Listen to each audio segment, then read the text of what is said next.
going to go over yonder. This will be Cosmo's. Oh no! I guess we'll start over here.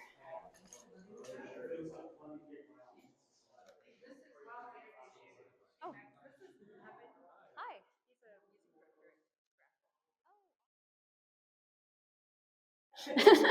Hi, I'm Max Marshall. I'm one of the owners here at this gallery, Giant Runt, and my partner Cosmo. We're very excited and proud to introduce Matthew Ryan Johnson and the show Radical Elsewhere. Matthew's going to be talking about the show itself today, which we're really excited because there's a bunch of things to talk about. So, with that being said, I'll hand it over to you. I guess we'll just start with like the birth of the idea of this work. Okay, yeah. I've made this work over the last year and a half or so. It came together quite quick. And it was a really kind of desperate and vital response to the way that life was going at the time. I was in a big period of change. And the work started kind of at the cusp of where that change began. We started. And I'm definitely going to get into that. Yeah. And I think you can see it in the work and the way it changes quite a bit from this half to that half. But the drawings were first. I found myself kind of making work about something completely new. I think for the last like 8 or 9 years, I had been making work about grieving death after a cancer diagnosis in my early 20s, and I was making work all about reconciling my mortality. And then this body of work really flipped that on its head, and it was an exercise in teaching myself to fear death again, which surprised me quite a bit. I found myself in a point in life where things were really stale and static and uncomfortably dull. I had lost, without realizing it, the magic of every day. And my inner world was either too persuasive or the outer world was too tangible, and I couldn't find that sweet spot in the middle. And I realized that at a moment when I was sitting at my favorite spot at a park outside my apartment where I watched the sunset, which used to be like this really magical moment for me weekly. And I looked at it and I was like, it's just a sunset. Like, it's just so lame. And I was like, where did that magic go? Like, why isn't this special anymore? And I realized that like something was up. And I had found myself sort of going to work nonstop, working 2 jobs in the same apartment for quite a few years, hanging out with a lot of the same friends, and some things just needed to change. And I was watching years kind of roll by, and like things were good, but they weren't great. And slowly, that fervor that I had about life, I realized was becoming a little stale, and that wasn't fun. It was quite depressing. And I think I would say I was in like a depressive episode, but not in the sense that I was like crying or sad, but in the definition of being like a disease of my intuition rather than like low dopamine. I was losing touch with my intuitive self, and I was losing touch with that sweet spot that I described where like my inner world and outer world were perfectly balanced, and things were nostalgic and great, and life felt like a movie, and everything was good. And I knew something had to change in that moment, and the work really started to chronicle that realization with the drawings that you see in these friends here. So these are more so like when you were talking about things that sunset felt lame. You're missing that like that feeling of like excitement from like a phenomenon that you can't quite explain. Yeah. And so the drawings themselves are like that beginning of that realization. So you're trying to get back to that phenomenon. How do you have like a framework that you're basing that journey off of? Yes, for sure. Well, the drawings really started as like boring observational drawings. Like, I'm going to draw the world around me. And I mean, like, that's what you do when you're out of ideas or when you are stuck. You just work from observation. And I was like, well, if I start drawing things around me, maybe I will reignite something. Yeah. And I will find that sort of spark again. And I did, and I was doing a lot of research at the time, a lot of reading and a lot of listening to podcasts, a lot of looking at stuff. And I came across like really cool magician and philosopher named Sarah Mergen, and she was making this argument that um, depression or a depressive state could be an analog to Dante's Inferno, or vice versa. Like Dante's Yeah. Inferno could be an analog to a depressive episode, and furthermore, like the monomyth or Joseph Campbell's like hero's journey could be used as a pre-science therapeutic tool to explore that navigation, like overcoming the dark night of the soul, or like this dark phase in someone's time. And again, not being like sad, but being like disenchanted, Yeah. you know? And knowing that something needs to happen. Yeah. And so I started drawing. We started drawing things around me. Um, that didn't feel special at the time. Yeah. But I was like, this is what's happening. And so they feel really like immediate, these drawings do. They feel really observational. They were drawn like a lot of interior space. I was inside a lot. I was in my car a lot. I was like trying to grasp at anything to find meaning again. And so they're quite diagrammatic and observational in a sense, but I think that they started to put me on this path or this journey, like they started in igniting this adventure that I've been on, or I would refer to it more like a quest, where I found myself on a hero's journey in a sense. I was like, let's just entertain this theory. Yeah. And like the monomyth really starts with like someone who is stuck and someone who is really unaware of that the world could be different. They don't have proof that things could change. And I felt like that. I wasn't getting the jobs I was applying for. Like things weren't changing. Dating was going really bad. School was endlessly exhausting. And like people were moving away and like I was staying put and like it was just really like a treadmill. And then I found like this hero's journey and I was like, I think I am about to engulf on that because I can feel myself slipping away from the now. Yeah. And I decided to just like try to log the world around me and use the work as a mirror to see it through a new lens if the world was as magical as I knew it could be, but I couldn't see in the moment. Like I kind of miss it. Like I miss that little extra bit. Yeah. So I guess these you describe as being like more like snapshots, more observational. But this one feels a little different, and this seems like a turn towards something more akin to what the paintings are starting to get at. So what was different about this, or what switch flipped? Yeah, so a lot of these drawings were really like me grasping at straws of like my life and like the routine that I was kind of looped in and trying to find like diagrams and magic and like beautiful designs or graphing or mapping like everyday life. And I'm like, well, if I can make a pretty drawing out of something mundane, maybe it's not as mundane as I thought. This one on the show card, that piece really, I don't know, it became like a metaphor or a catalyst for the next stage in like the hero's journey. Like the hero gets like plucked from their everyday life and safe world and like thrust into hell and like set on trial, like they're forced to make change. They're forced to try new things. They're forced into a world that feels unfamiliar.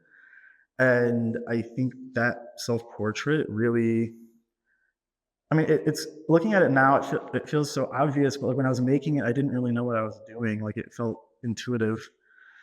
And I look at it now and I'm like, oh yeah, it's like, it's obviously me trying to like prove a radical elsewhere exists, meaning like prove that there is a possibility that life could be different than what it is right now. I don't know what it looks like. I haven't felt it in a while, but I believe it's out there.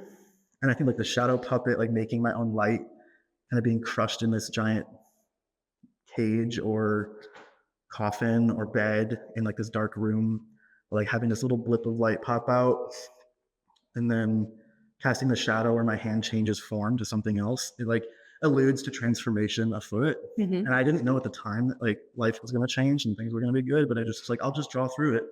Yeah. I'll just keep drawing Try to and, find it. and I'll keep living and I'll keep like indulging in this fantasy that like maybe if I follow this like archetypal pathway that's like pre-therapy and get therapy, you know. But if I follow this like archetypal pathway, it's like rooted in myth as being a solution to dark times, that maybe it would actually work because it's worked for like hundreds of years. So I was like, I'm going to just indulge in like brave change. And I think that piece really was that turning point. And I think if we think of the monomyth as like a circle, it's definitely the moment in which the character or me or the hero like descends into the underworld, or like descends into hell, or descends into like the dark, scary unknown, or like the first line of Dante's Inferno, which is midway upon the journey of our life, I found myself within a forest dark, for the straightforward pathway had been lost. And I read that like at the time the stuff was coming together, and I was like, wow, he's talking right to me. He's talking about this. Like, this is scary Yeah. and new. And I decided to just like make a bunch of changes and like indulge in like the mystery and like humor, radical change to maybe find a radical elsewhere, a place that in a place and a mindset and a texture of everyday life that I didn't know what felt like or looked like. But like, I think it serves as like hope in that piece. But I was still at quite a dark space. But it triggered a big change in the work that like eventually turned into all those paintings. So there's a chronology to the show, with this half being those first stages, and then like the paintings really coming after that and in response to that. And like I think it's quite obvious they're really different. Like the scale changes, they really deal with color in a different way.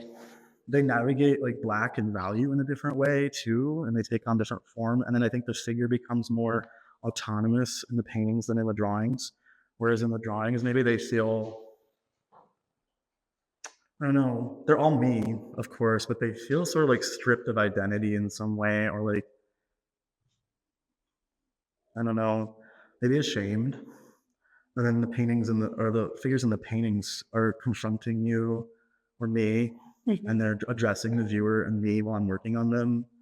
And it's no longer so mundane. They're a little more mythic as they become paintings. Well, I guess that's a good spot to like, let's move into the paintings. Let's go on your journey and Okay. move our way.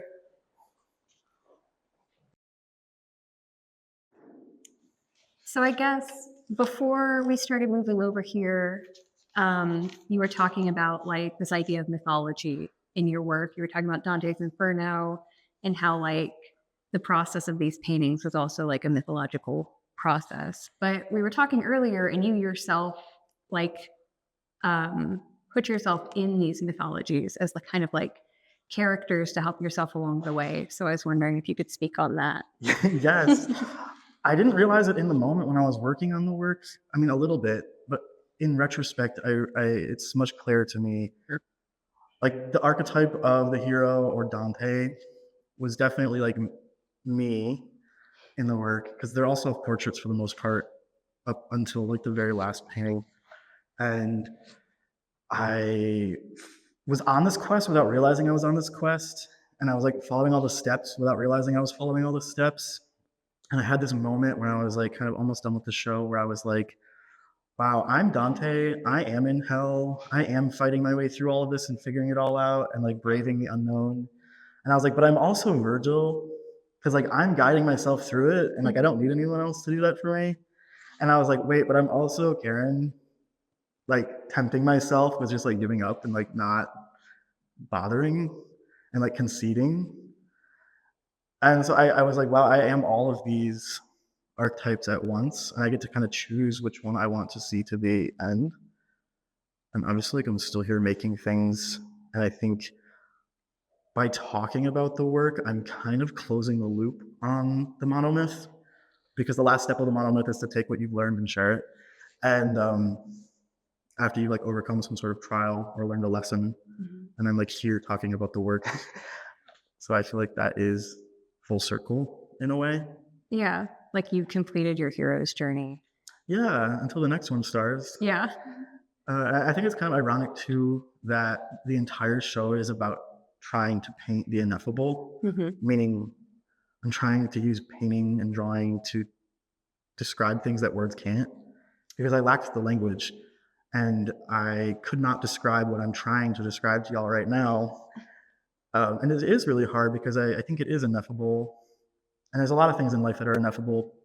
And those are the things that I want to like stick around to see and like paint about. Like, I want to look at that sunset and it to be like special again.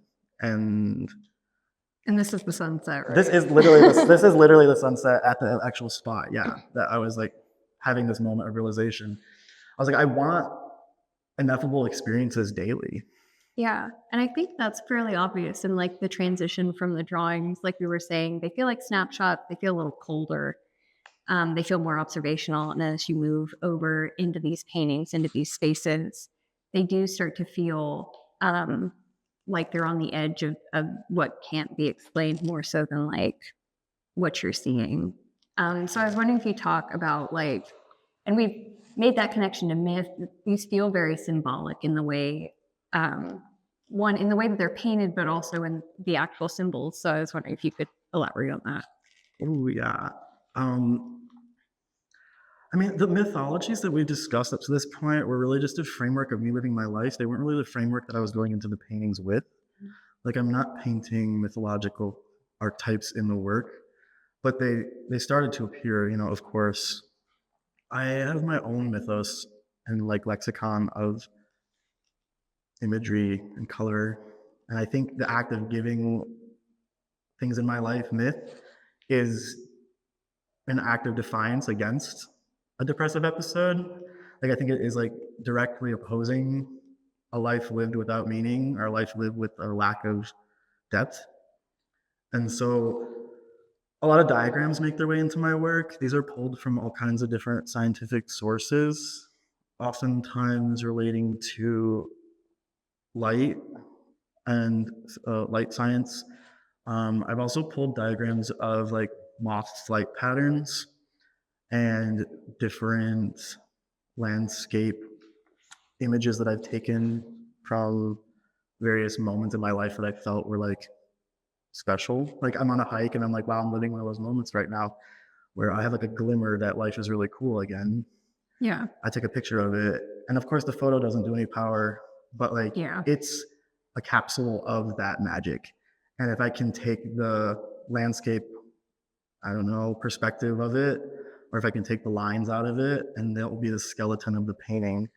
And so all the paintings really started with this underlayer of some sort of diagram or some sort of landscape or some sort of perspectival grid that was from a real lived experience, either painted plein air or from like a photo that I took live from like living. Yes.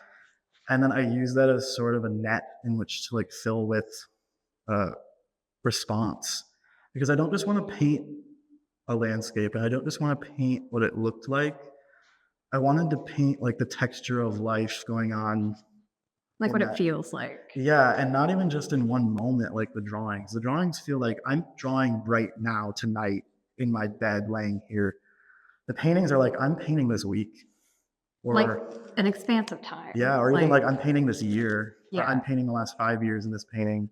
Or in this one, I'm painting like the last 30 years of my life, you know? And they started to expand temporally for sure. And I was able to achieve that by image stacking. And so while the drawings are really direct and kind of, I mean, like they're straightforward, Yeah. the paintings are much more obscured because there's often like 4 to 5 images kind of interlaced at once. Yeah.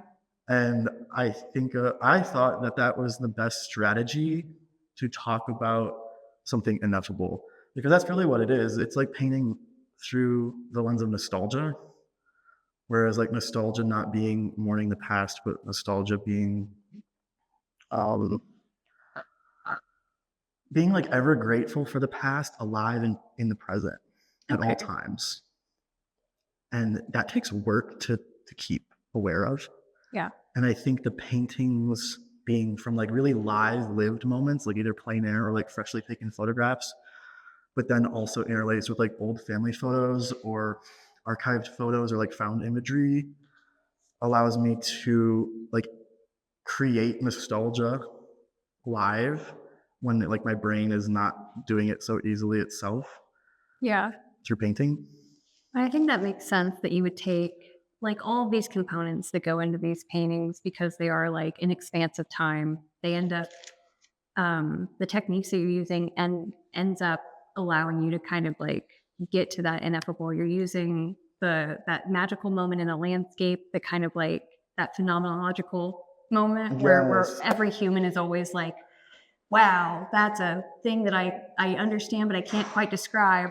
And then layering all of this imagery on top of that.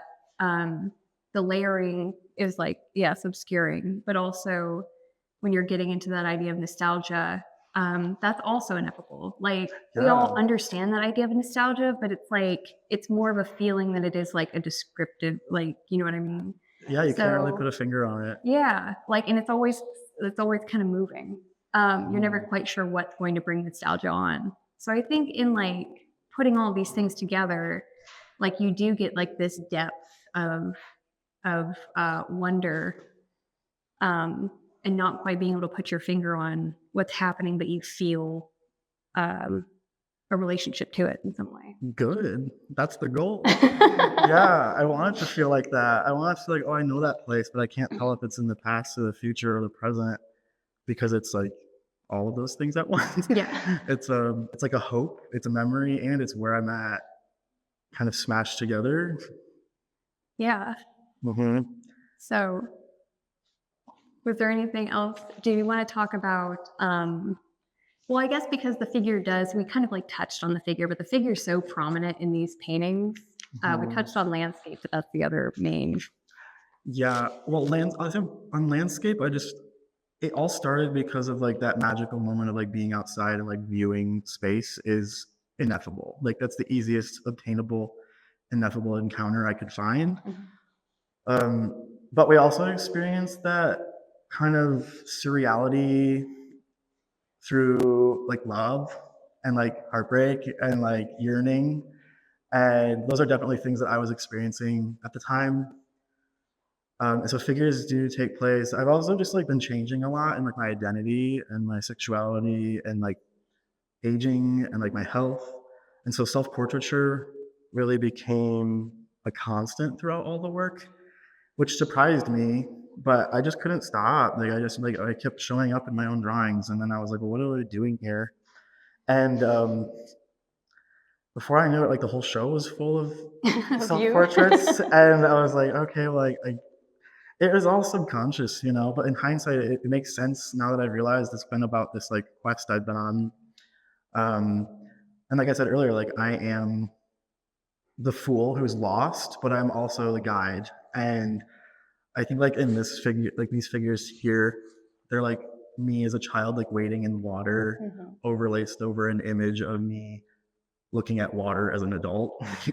um, I'm both of those figures, and I'm also the one looking at it, and they're looking back at me, and that sort of negotiation between past and current self is exactly what I'm trying to do, like internally as a person, but like also with the paintings. Like I talked about nostalgia. I think with this big one over here, this one was really about reconciliation of my body as like a mortal vessel. And I was also thinking about, you know, like tarot and the fool, or not, I mean, like in the hanged man is the same character, but he's suspended. And in tarot, the hanged man is a fool who has completely surrendered to seeing the world in a new way from upside down. And I was like deeply enthralled in that exact process. I felt like the whole year I was working on these things, I was upside down hanging and trying to completely surrender to that process. Yeah. And so having my like inverted figure be like fleshy and nude, kind of being opposite to the shadow figure, being like the shadow self or the ego, you know, kind of confronting me. Yeah. But they're both coexisting, overlapping, and taking up space together because I can't be completely void of ego no matter how hard I tried all year, you know, to do that. Well, I don't know if any of us can, but Right. And so I don't know, like it was about like there was a lot of changes that came with this whole process of like looking at my body differently, looking at myself differently, looking at past me versus current me, and like being like, oh, I can change that. I can have a radical change of self just as much as I can find a radical change in everyday life. Yeah. You And I know? think that makes sense when you're talking about layering yourself and having self portraiture. You're taking your past self and your present self to like give yourself an idea of what the radical future self could be. Yeah, because if I overlay them together, it makes something new. Yeah. And something new means that a future is possible that's different than now. Yeah. And it's like through the lens of nostalgia, I can change, which is how that last painting really came to be, which I think is so funny because it's sitting next to this painting of like me as a child. Like I recreated a photo of me as a child, like digging my head in a pillowcase on Halloween. Um, and then I like painted it as like me as a man doing that, like a grown up, and like a lot of shame. And because like this journey is not fun. It Yeah. was like it was like work and like difficult and a lot of loss and like a lot of change and like a lot of coming to terms with things and like exposing flaws in myself or like flaws in my relationships. And then the piece and like looking at the ugly, pulling the curtain back on the self, the shadow work. And then this other piece is also me as a child, but like my dad is in that painting. Um, and he's the only figure that is in the show other than me. Is my dad. He's in the fish painting or the drawing, and he's in this painting. And I am officially the age that my dad was when he had me, and so I had this Oh. deep reflective contemplation on like how am I doing, and like we were very far apart for a while because he's in Michigan, and I've been in Texas for 6 years now, and we kind of grew apart when we were split up from that. Yeah. But he recently just moved back to Texas like the week before the opening, and he got to see the show, and so it was like this really strange circumstance of synchronicity Yeah. because I was painting about like my memory of his love that never went away, but like was physically far away with the drawing. And on this painting, I was painting about how I still feel protected and shielded by his love as a man now. Yeah. And I feel like it's interesting to see that as the last painting in the series that I made because the colors are so inverted and it's much lighter and it introduces the figure from one of the first. That was actually the first piece I made was my dad over there, and then this is also the last piece I made. And so there was like this really exciting full circle moment where I got to draw and paint about like loss of love or like yearning for love and family. And now I get to like draw and paint about like an abundance of love and like a shield of love and like how it like never went away. It just existed in a place that like I wasn't looking, Yeah. which is also proof that a radical elsewhere. Yeah. I was supposed to say, like, yeah, that one, you come all the way full circle and you end here. And Yeah. it feels like you did go on that journey. You found something. You found like that phenomenon or that spark again in some way. And that seems to be like that idea of love moving forward. Yeah. I think I just felt isolated for a while and I was like looking for it in all the wrong places. Yeah. And then I found it all around me and actually like inside of myself and in my family. And I know it's like corny, but that's real. Yeah. And it was definitely like a really long year, but the work just kind of came out of me the whole time. It never felt difficult, Yeah. and it happened quick. Well, things that are meant to happen tend to do that. Um, but yeah, I guess. So, that being said, are you still on your journey? Do you think? Are you starting a new journey? Have you found your radical elsewhere? I have definitely found proof that a radical elsewhere exists. Yeah. Like, I think Deleuze and Federico Campagna would be really excited because they were the philosophers that I was like reading this concept about. And it's like that which takes place off screen, that which takes place out of sight, out of periphery, something that could exist, but you can't see it Yeah. and you don't know what it looks like. And for a while, like I was just like it's got to be real. Like, I Yeah. know I can feel like I used to feel. I know I can feel better than this. I know there's more out there. I know I can have more out of life. Yeah. And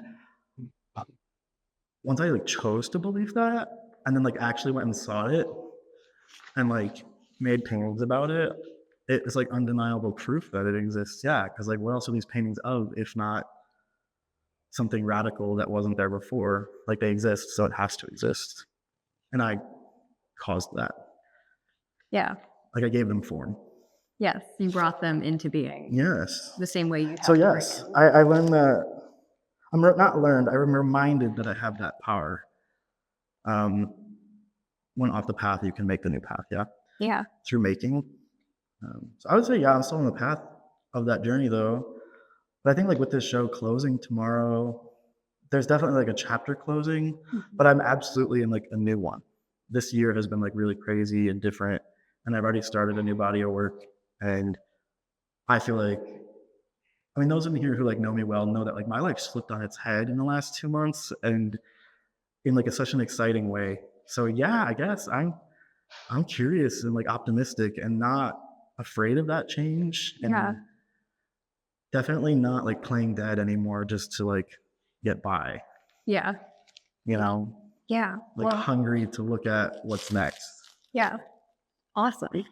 Well, I'm glad you like invited us to like experience this journey with you because it is such like a personal, like vulnerable thing that you're proposing.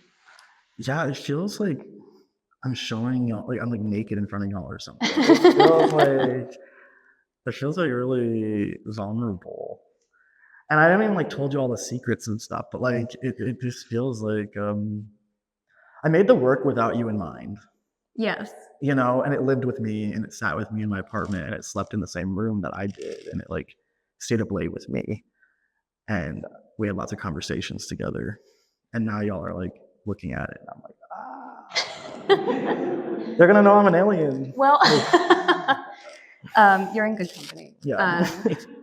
But I guess you mentioned secrets. Are there any secrets you want to let slip before we open this up to questions? Mm, Or do you want to see if people can find the secrets? No, I'll just let people ask. I'll just let people ask if they want to know like what something is or like I don't know or anything about my formal process. I'm not a secret hoarder. I just am not gonna be like, There's a lot to say. yeah. I mean, like, how do I pick one or the other? Yeah. Okay. Well, then I guess we'll open it up if anybody has any questions that they want to ask after that journey. Yes. What? Oh, I'm sorry, Salma. How do you stay so handsome and wealthy? I don't know about that, but Lots. 7-Eleven iced coffee. It's cheap. It's good for you.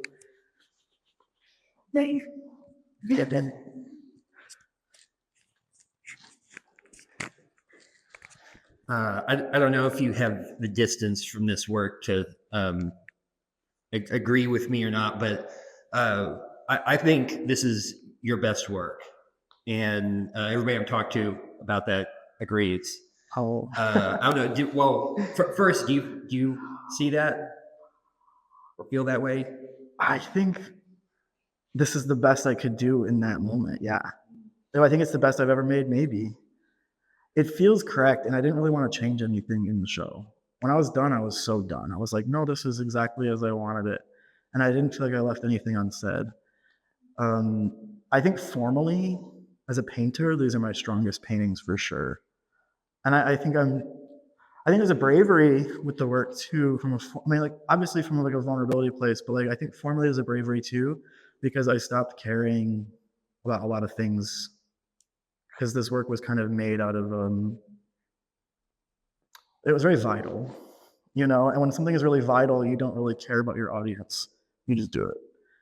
And I think that permission that I gave myself allowed for me to make some really new decisions as a painter that I'm proud of for sure and like excited by, especially in the paintings. So yeah, for sure. Good. And you went ahead and answered my other question, which is what's changed? What was new?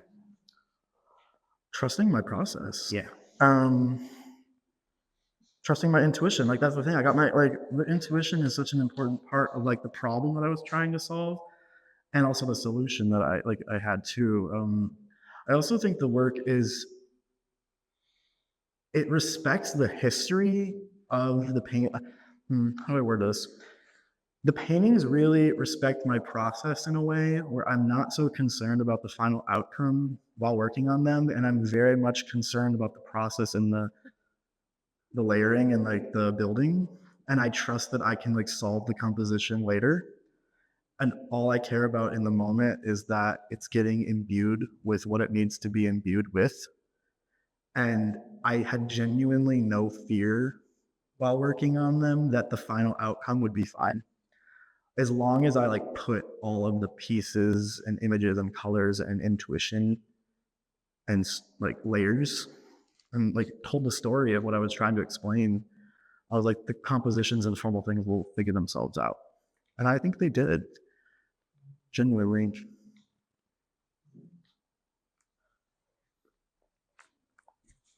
Anybody else? Yes, got I wanted to say that I feel like, that saying that says that the eyes are the window to your soul. I've always told people that the canvases are also the windows to somebody's soul because it's the vision that that person had inside that nobody else could see, but you managed to put it in a canvas, and then it's like we're like looking inside your soul when we look at these paintings, and I can feel it and I can see it. Yep, it's beautiful. Thank you. That's all I could hope for. Anyone else? Okie doke. Is there anything else you'd like to say? Just thanks for looking. I'd love to hear what y'all think. I really Yeah. would. And there's time. I mean, we still have snacks and everything. So I guess we'll wrap this up. Thank you for everyone coming. Thank you to Matthew. This has been great.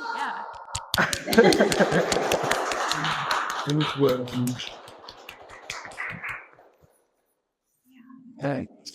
Okay. Yeah. Feel free to grab a snack to go, grab some coffee. Please. Please, please, please. Okay. That's fine. I think you answered my question. I was trying to ask. And this is the question also. How do you know? Yeah. Like you kind of did in that last balance in your like saying It was I just I would always just a lot like I can tell you all the story and like the images that need to things, but that has become a very like really subtle theme of like let's look at it as a 2D object and like solve it like a puzzle. Like does it need a negative space here? So you took those design concepts. Yes, only at the end. Only speaking. Well, the composition, of course, was my first start, but I really tried to commit to not really letting a designer brain cap and limit my ability to make interesting imagery.